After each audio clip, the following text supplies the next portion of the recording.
mirë këtë dallim. Ne kemi punuar shumë afër me administratën e presidentit Trump gjatë këtij një viti e pak sa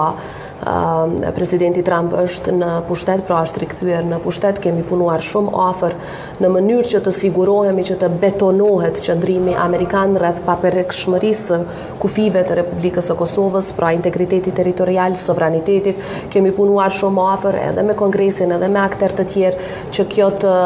betonohet edhe në National Defense Authorization Act, ku përveç çështjes së kufive dhe mos pranimit të idesë së ndryshimit të kufive, po ashtu përmendet që edhe dialogu Kosovë-Serbi duhet fokusohet në njohjen reciproke. Pra ka shumë gjëra pozitive, përfshi përkrahjen e Kosovës për NATO-n, për antarësim në NATO, dhe të gjitha këto